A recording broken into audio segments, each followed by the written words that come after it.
The ringing silence of that mournful day was etched clearly in Ethan's memory. The San Francisco cemetery was enveloped in a thick fog rolling in from the bay, like a shroud covering everything. His beloved grandmother's coffin was slowly lowered into the damp earth. The assembled mourners bowed their heads in sorrow, many unable to hold back tears.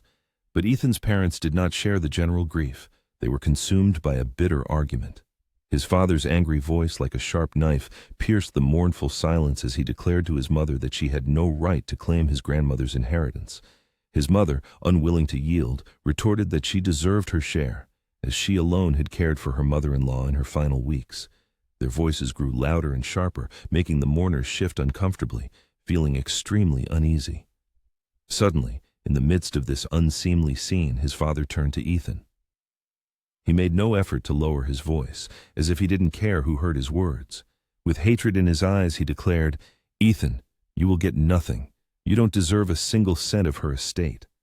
His mother, chiming in, added, "Your grandmother may have spoiled you, but she didn't raise a man worthy of carrying the Roar name."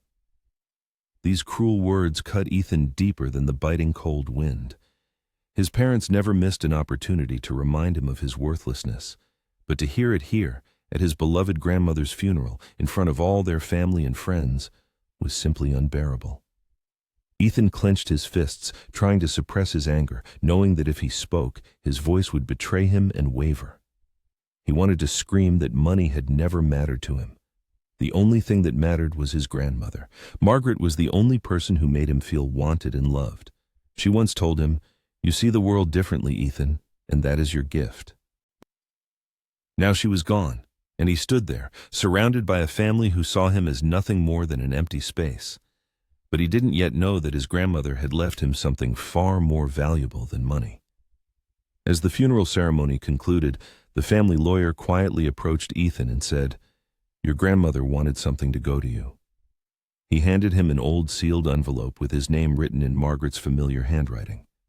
Ethan's hands trembled as he tore open the envelope. The first line he read made him hold his breath in anticipation. San Francisco had a way of creating a deceptive impression, combining beauty with coldness. The morning of his grandmother's funeral was no exception. Fog, like an ominous veil, shrouded the streets, swallowing the tops of old Victorian houses and clinging to the church spire. The slow tolling of bells echoed across the cemetery, a reminder of an irreparable loss. Margaret Roar was the soul of the family, though Ethan's parents would never admit it. She was the one who brought everyone together for holidays, remembered birthdays, and slipped him encouraging notes when he couldn't live up to his mother and father's inflated expectations. Without her, the family resembled a house without a foundation, leaning and ready to collapse at any moment. Ethan stood by the coffin, feeling awkward in a black suit borrowed from a friend, as his parents never saw fit to spend money on such things. His hands were tucked into his pockets, and his head was bowed, but not in prayer. He tried to avoid his parents' gaze. Clara and Victor Roar, even in mourning, looked like royalty. His mother wore a custom-made black dress, and a pearl necklace gleamed against her pale skin. She dabbed her eyes with a silk handkerchief, though Ethan hadn't seen a single tear shed for his grandmother. His father stood beside her, tall and imposing, with a silver tie around his neck, his jaw tight, conveying a desire to control everything. They looked like a grieving couple, but Ethan knew their true motives. Their sorrow wasn't about the loss of a loved one, but about the division of the inheritance. $12 million, consisting of real estate, investments, and a lifetime of savings. For them, Margaret's death was not just a loss, but an opportunity each craved to seize. Memories resurfaced of how everything changed when his grandmother was alive. Margaret knew how to smooth over the rough edges in his relationship with his parents. She would hold Ethan's hand at dinner when his father began to criticize him for not wanting to follow in his footsteps in law. She would secretly slip him extra cookies when his mother scolded him for gaining weight. She once told him in a gentle voice, "Ethan, don't let them measure you by their standards. You have your own gift, and one day the world will see it." These words sustained him during those dark nights when he felt suffocated by the weight of his parents' disappointment. Ethan's mother never hid her disdain for him, as she dreamed of a son who matched her ideals, refined, driven, and relentless. Fate, however, had other plans. She often reproached him, declaring that he was wasting his life on art and literature, questioning whether his paintings would feed him or if his grandmother's money would last a lifetime. His father, in turn, inflicted even deeper wounds, delivering his words with unshakable conviction, as if passing judgment. He asserted that Ethan lacked the strength to lead the family, that he was unworthy of the Roar name, calling him weak. Ethan tried not to show his parents his pain, but his grandmother always saw right through him. She encouraged him, saying that strength isn't always found in a loud voice or the amount of money one has. True strength, she believed, lay in kindness and honesty, qualities she claimed he displayed even when he felt invisible. During the priest's eulogy, Ethan scanned the faces of those gathered. Uncle Jonas, like a predator, fidgeted impatiently, his gaze darting across the polished coffin as if it were a treasure chest. He had always lingered in his father's shadow, trailing him in hopes of crumbs of power or wealth. His cousins whispered, their perfectly pressed dark suits and greedy glances betraying their true motives. None of them were there for the deceased, only for her inheritance. Ethan felt like an outsider in his own family, stripped of rights, a voice, and a place in their world of money and power. A storm raged within him. He loved his grandmother, missed her deeply, and hated the way her death was being turned into a spectacle of greed and ambition. As the priest concluded his eulogy with a prayer, Ethan closed his eyes, trying to recall his grandmother's laugh, soft, almost musical, capable of bringing a smile even on the hardest day. He remembered afternoons spent in her kitchen, where she taught him to bake bread and told stories of her childhood. She had grown up in poverty, raised by a single mother who cleaned houses to make ends meet. She had achieved everything in her life herself. She was a woman worthy of respect, yet all Ethan heard was the sharp whisper of his parents arguing behind his back about what they believed was rightfully theirs. By the time the coffin was lowered into the ground, Ethan felt hollow. The family was disintegrating before his eyes, and he was powerless to stop it. Yet, amidst this emptiness, he felt a faint spark of hope. His grandmother had always been far-sighted and astute. Ethan didn't yet know what she had left behind, but he felt that this difficult day wouldn't be the end of her influence on his life, but merely the beginning. Immediately after the service concluded, the atmosphere shifted. The silence and feigned reverence gave way to hushed conversations, quick glances, and a palpable hum of family intrigue. People drifted toward the reception hall, but Ethan's parents remained by the coffin. Their voices grew louder and sharper, drawing the attention of nearby mourners. His father, jaw clenched and hands gesticulating, declared that his mother wouldn't get a penny of the inheritance, as he was the one who made decisions that preserved the family's assets and reputation while she sat idly by. Clara, straightening her shoulders, countered with honed venom that he was exaggerating his role, for it was she who had been by Grandma's side during her illness, managed her doctors, and sacrificed her time while he was absent at work, and therefore she deserved a share of the inheritance. The discord between them escalated into a deafening scandal, its echoes filling the space. Some of the relatives present chose to ignore the scene, while others openly reveled in the unfolding drama. Uncle Jonas, leaning against a pillar with arms crossed, wore a satisfied smirk, as if watching a captivating performance. His cousins whispered, their gazes, like engrossed spectators at a boxing match, darting between Ethan's parents. Ethan felt the steps pressing down on him, as if expecting his participation in this unseemly circus act.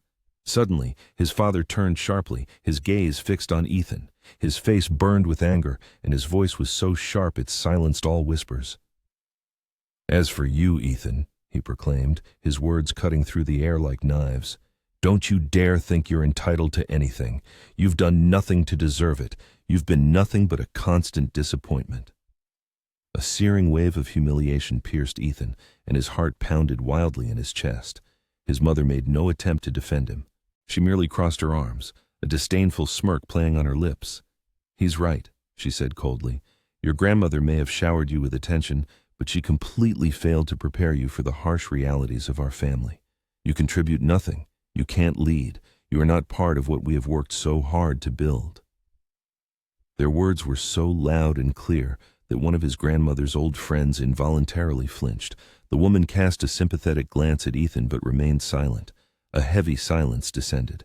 The general silence only amplified the cruelty of his parents' words. Uncle Jonas chuckled softly. "Looks like you'll finally have to learn what it means to earn your keep," he said sarcastically. "No more family handouts." The feeling of humiliation burned within Ethan. He wanted to scream, to remind them that he had never asked them for money, that wealth had never mattered to him as it did to them. He yearned only for their approval, their recognition, some confirmation that he mattered despite all his failures in their eyes. But he clenched his teeth, knowing that if he spoke, his voice would tremble betrayingly. He remembered his grandmother's words again, who taught him to hold his head high and find strength within himself, not in who they wanted him to be. But at that moment, those words seemed distant and muffled by his parents' cruel rejection. Meanwhile, the quarrel between Clara and Victor continued to escalate. They discussed assets, real estate, investment portfolios, and each of their demands became increasingly selfish.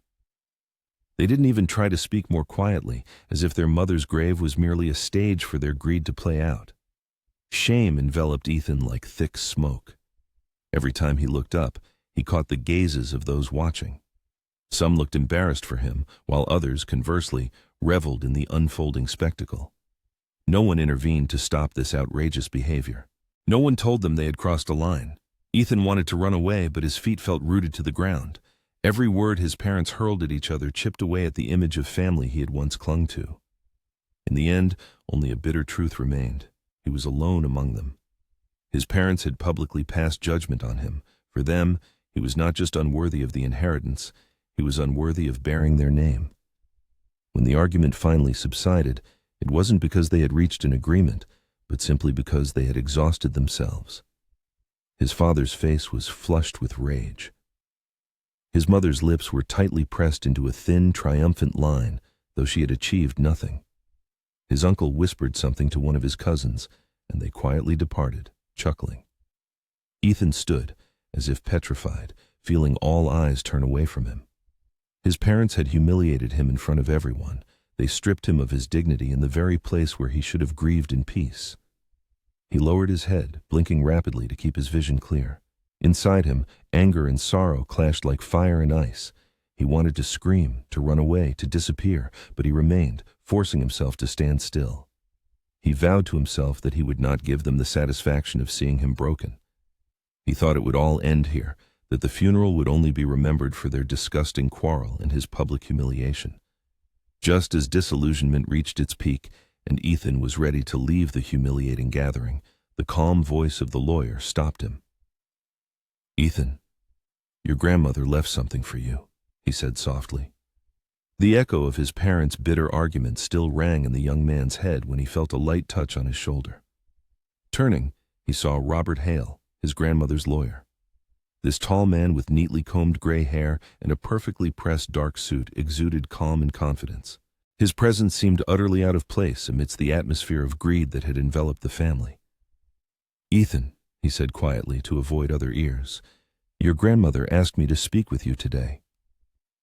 For a moment, Ethan thought he had misheard. His parents had just publicly declared his exclusion from the Rohr inheritance, and now the lawyer, knowing every detail of the will, looked at him with a seriousness that indicated this was about him, not them. Ethan nodded silently and followed Hale into a small study located next to the church hall. The door closed, muffling the sounds of laughter and the hushed whispers of the mourners. In the dimly lit room, illuminated only by the pale light of a stained glass window, stood a wooden table on which lay a yellowed envelope.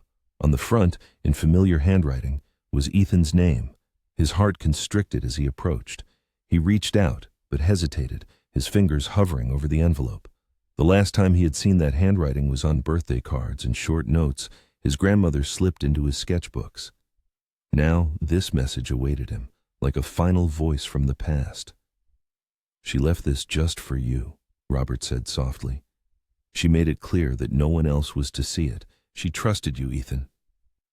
These words affected Ethan more deeply than any slight inflicted by his parents. In a family where he was constantly made to feel inadequate, his grandmother had singled him out.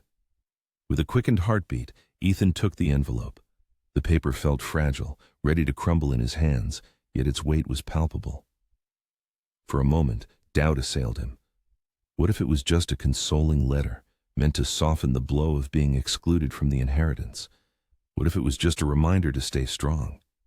He wanted to believe in more, but a life lived in the shadows had taught him not to harbor grand expectations. Nevertheless, he opened the envelope and pulled out a folded letter, written in elegant handwriting, and a small brass key attached to a ribbon. Holding his breath, he placed them on the table and unfolded the letter. The first line struck him. Ethan, you are the only one who saw me as a person, not my money. That is why I am entrusting you with something no one else knows. He reread the sentence again and again, each word cutting through the din of his parents' cruelty. Grandmother saw him, knew the truth about their obsession with wealth and power, and she had chosen him for something special. Ethan looked at Robert, who nodded slightly. Take your time, he said. Ethan continued reading. His grandmother's words were full of love and a certain urgency he had never noticed before. She wrote about how she had spent her life building not just wealth, but a legacy she didn't want tainted by greed. She spoke of the importance of truth and the need for someone in the family to carry on her values. Then she explained the meaning of the key. This brass key opened a safety deposit box at a bank near her old home. Inside was something she had never told anyone about, something not part of the inheritance, something his parents and uncle were unaware of. She emphasized that it was meant only for Ethan. His heart pounded in his chest like a trapped bird, mixed feelings filling his soul, relief at the realization that his memory hadn't faded, genuine gratitude for the priceless gift meant only for him, and a vague premonition, for the contents of that mysterious box held a value immeasurably exceeding any monetary equivalent. The words in the letter sounded less like a generous gesture and more like a heavy burden of responsibility placed upon the young man's shoulders. He carefully placed the letter on the table, pressing his palm against the cool surface, trying to steady his trembling hands. An image of his parents, cheerfully chatting with relatives, already mentally dividing the inheritance, formed in his mind. If only they knew about this secret, they would never let him keep it. They would engage in a ruthless struggle, crushing him with their power, as they always had. Robert's voice suddenly broke him from his heavy thoughts. She believed in you, Ethan. She said you were the only one who could handle what she left you. He closed his eyes for a moment, taking a deep breath, as if steeling himself before a leap into the abyss. A difficult choice lay before him. He could put the letter back in the envelope, pretend nothing had happened, and let his life flow in its usual course, remaining unnoticed and powerless. Or he could accept this mysterious key, honor the trust placed in him, and step towards the destiny his grandmother had prepared for him. Without hesitation, he reached for the key. The cool brass felt pleasant in his palm, the weight of the metal heavier than he expected. As his fingers closed around the key, something subtly shifted within him. For the first time in years, he felt a strength within himself that surpassed the power of his parents' words. He felt chosen, special. Tucking the letter back into the envelope, he slipped it into the inside pocket of his jacket. He held the key tightly in his hand, unwilling to let it go. Turning to Robert, he met his attentive gaze, as if the lawyer could see the decision etched on his face. I will honor her trust, he said quietly. Whatever she left, I will protect it. Robert nodded approvingly. That's what she wanted. Emerging from the study, he again felt the oppressive wave of whispered voices. His parents were still in the reception area, their smiles strained, their eyes sharp as they surveyed the room. At first, they didn't notice him, and this time, he was glad. Slipping his hand into his pocket, he gripped the key tightly with his fingers. They thought they had stripped him of everything, but they were profoundly mistaken. His grandmother had given him something none of them could touch, and he was determined to find out what it was. That night, sleep shamelessly eluded him. The envelope and key lay on his nightstand, like a silent reminder that his grandmother had chosen him for something his parents and uncle didn't even suspect. Her words echoed again and again in his mind. She trusted me. She saw me. This thought gave him no rest, but the weight of the key added another layer of concern. What could she have left that was so important it needed to be hidden from everyone else? By morning, he couldn't wait any longer. Dressing quickly, he slipped the envelope into his jacket pocket, ensuring the key was held securely in his hand. The streets of San Francisco still gleamed from the recent rain as he made his way to the bank indicated in the letter. It was an old brick building on the corner of a busy street, as if lifted from the pages of history, a place that seemed to have stood there for an eternity. Inside, the air was filled with the subtle scent of old paper and polished wood. A man in a dark waistcoat greeted him politely.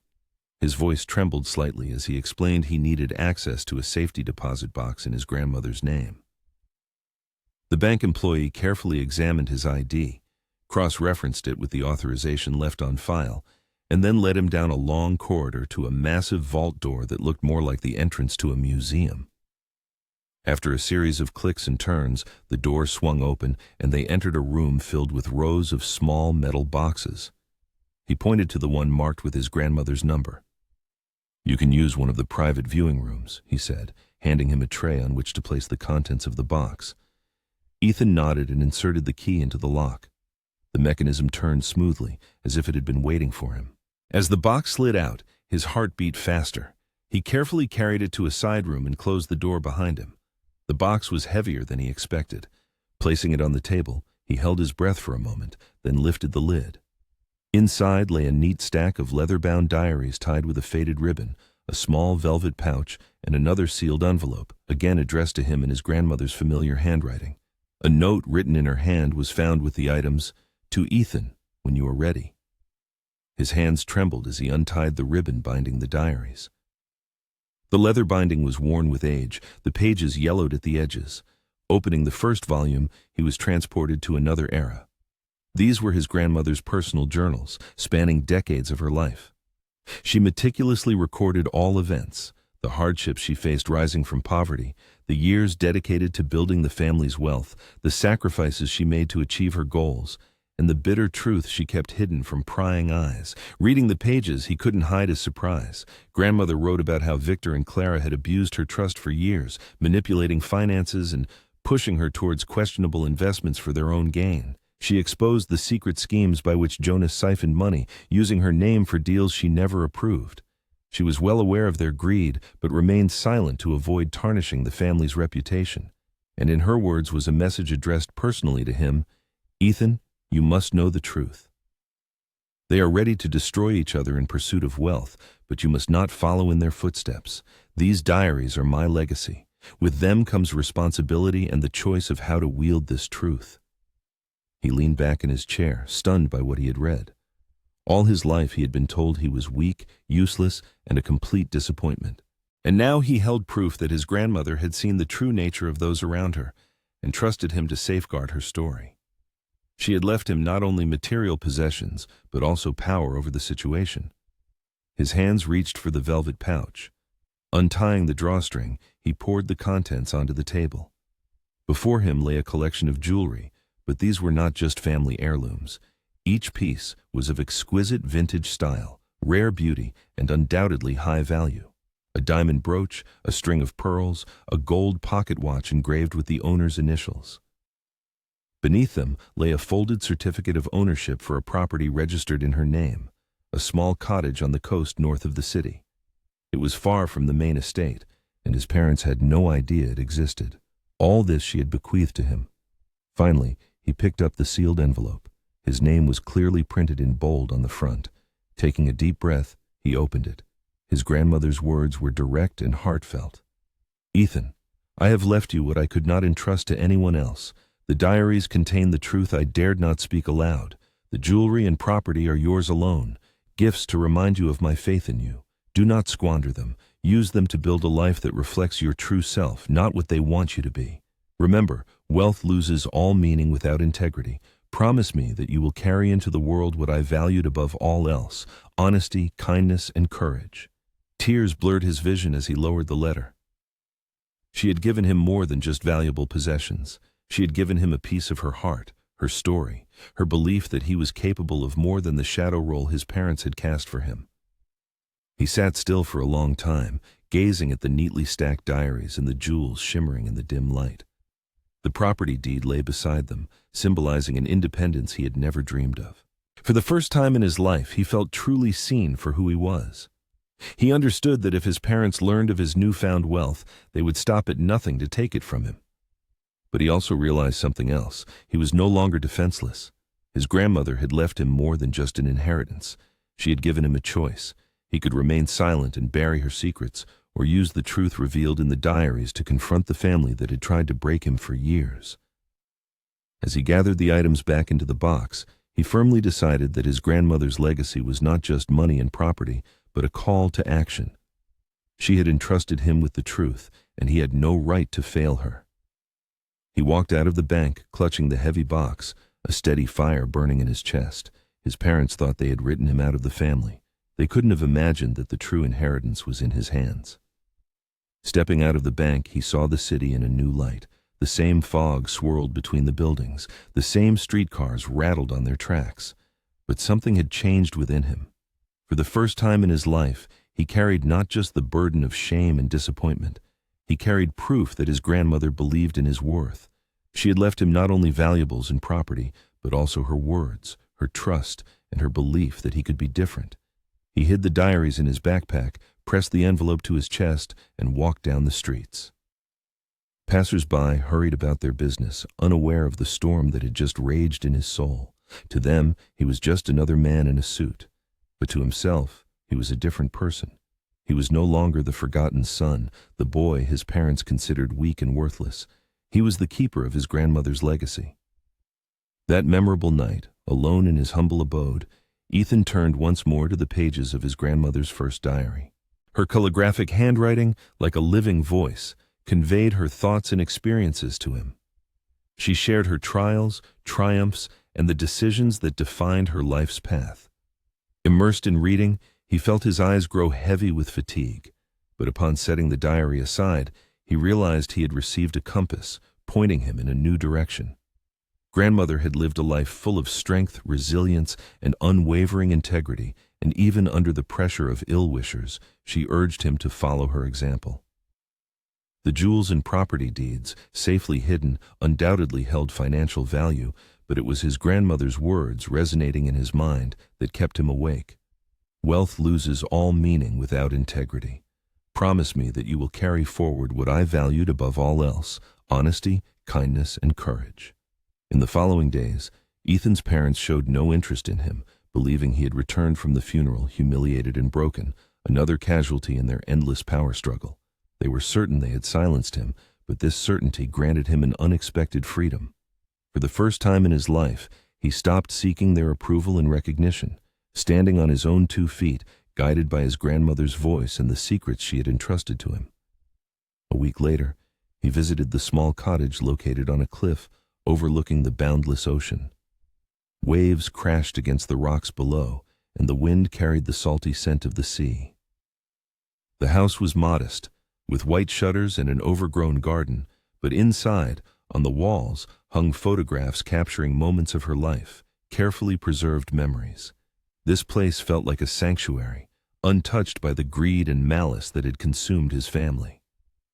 Standing in the kitchen, bathed in sunlight streaming through the windows, Ethan could almost hear her laughter. At that moment, he realized that the cottage was not just property, but a gift of peace and tranquility, a place where he could regain his strength away from their ominous shadows. He understood that his parents' cruelty had never been directed personally at him. It stemmed from their own inner emptiness, a thirst for power, and a fear of losing control. For years he had carried the burden of their rejection, believing himself broken. But in truth, he had always been free. It was they who were bound by the chains of greed, and his grandmother had chosen him because he was capable of seeing beyond material possessions. Contemplating what to do with the diaries, Ethan experienced an internal struggle. One part of him yearned to expose the truth, to reveal the lies and corruption that permeated his family, while another sought to protect her secrets, honor her memory, and focus on the values she lived by. In the end, he clearly understood her message. True strength lay not in humiliating others, but in building a life based on the love and integrity she had bestowed upon him. This was the path he chose. He refused to waste time fighting his parents for money they didn't deserve, or to become like them. Instead, he decided to honor her memory by forging his own path, carrying her lessons with him every step of the way. Looking back, Ethan understands that his grandmother's funeral was not an end, but the beginning of the life she had always wished for him, a life where he was no longer invisible, no longer defined by rejection, but possessed the strength she had always seen in him. If there's one thing Ethan wants you to take away from this story, it's this. Family can fail you, parents can hurt you, but the love and belief of even one person can change everything. Grandmother bestowed upon him this priceless gift, reminding him that a person's worth is measured not by wealth or approval, but by the courage to remain true to oneself.